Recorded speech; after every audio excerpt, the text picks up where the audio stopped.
Às vezes a gente mata um desejo não porque ele é impossível, mas porque a gente sente vergonha de desejar algo que a gente ainda não tem.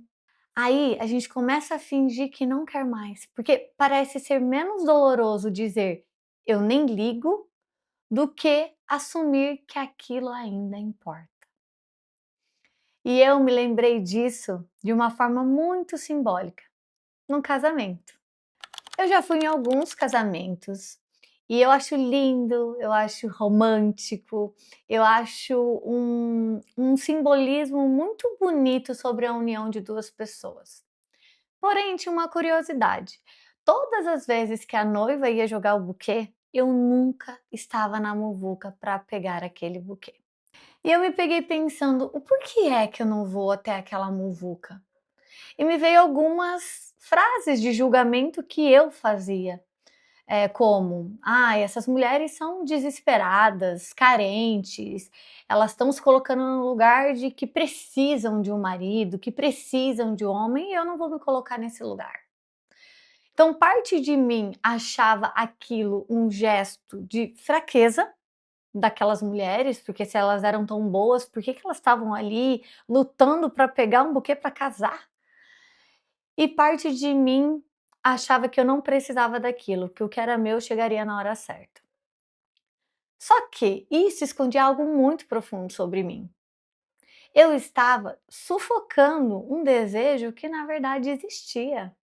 E eu não reprimia só o desejo ao relacionamento. O que eu mais reprimia era a exposição desse desejo. Porque dentro de mim eu sempre soube que eu quero sim construir uma família. Mas ali, aquele movimento de pegar o buquê é uma exposição. Você se vulnerabiliza, porque você fala para todo mundo: "Eu quero isso também e eu ainda não tenho". E quando você se coloca nesse lugar, existe sim a possibilidade do julgamento, do que é que aquelas pessoas vão dizer, pensar, de que forma que elas vão te olhar. E era desse lugar que eu reprimia esse desejo. Então eu preferia dizer que eu não desejava. E aí aqui que entra algo poderoso, porque no momento que eu não assumia esse meu desejo, eu também não assumo que eu sinto falta daquilo, entende? E aí o que aconteceu? Eu comecei a me convencer que eu não queria isso, justamente para não me colocar nesse lugar de exposição. Porque parece mais seguro matar esse desejo do que lidar com a frustração. A frustração de se colocar lá para querer buscar esse buquê, então você está falando: "Eu não tenho ainda um relacionamento, né, ou não ainda não me casei, não realizei esse desejo". E o segundo, a frustração é não pegar o buquê, que aí é: "Ó, eu já não tinha e não vou ter, porque eu não peguei o buquê". Obviamente que simbolicamente, mas isso também traz aquela frustração. Uma pessoa pega, as outras, uma fica feliz, as outras ficam: "Ai, não peguei o buquê", né. Então, também tinha essa segunda frustração. E como é que funciona a nossa mente? Então, para que eu não precise lidar com essas frustrações, eu simplesmente mato esse desejo. Eu finjo tão bem que ele não existe que eu realmente reprimo ele. E aí ele vai para uma camada lá atrás que se chama inconsciente. Então a pessoa ela racionaliza, aí ela começa a desdenhar disso, começa a julgar as pessoas que vão lá, ela ironiza isso, aí vai diminuindo o próprio querer. Tudo isso são mecanismos da nossa mente para que eu consiga reprimir esse desejo. Ele continua existindo, mas ele não está mais aqui, ele foi lá para o inconsciente. E isso também gera um mecanismo de defesa do ego, porque se eu fingir que não quero, eu não sofro por não ter. Mas isso, gente, anestesia a nossa vida emocional, porque qual é o real desejo? E é aí que tá. Muitas vezes o que parece desapego é defesa emocional. A pessoa não transcendeu o seu desejo, ela se afastou dele para não sofrer, mas ele continua existindo. Mas aí que tá, nem todo desejo é ego. Alguns desejos são movimentos legítimos do coração. E desejar é um ato de coragem. A gente acha que é fraqueza, né, ir lá se expor, pular, às vezes cai, né, para pegar aquele buquê, mas isso é o maior ato de coragem. Em um momento de mundo onde a gente, eh Enquanto, né, a sociedade estabeleceu que se apaixonar é ruim, que romantizar é ruim, que ter uma família é ruim, tudo isso vai dentro da gente, matando um desejo que é legítimo, que é genuíno, que é verdade. E aí a gente passa a vida lutando contra aquilo, então a partir do momento que a gente externaliza e fala: "Não, eu quero", isso exige muita coragem. É muito mais coragem do que se esconder atrás do medo, da vergonha.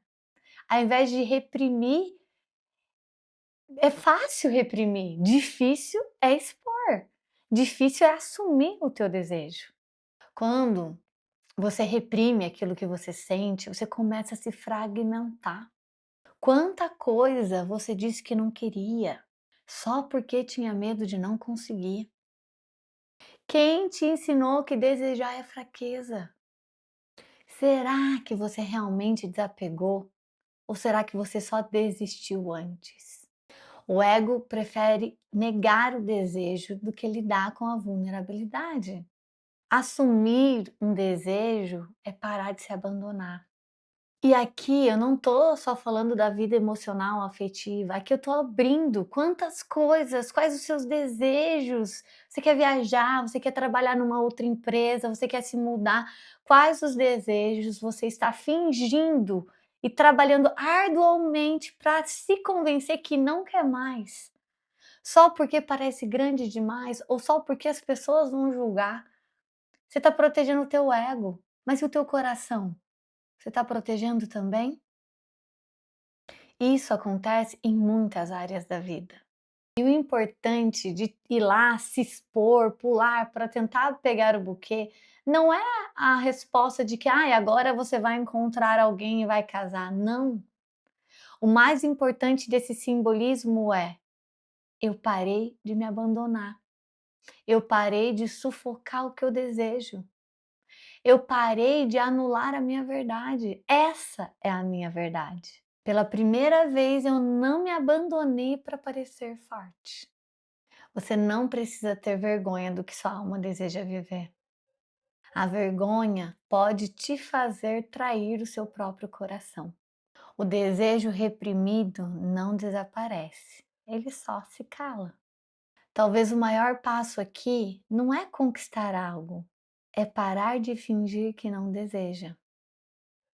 Naquele dia eu não fui atrás do buquê. Eu fui atrás da coragem de não sentir vergonha do meu coração.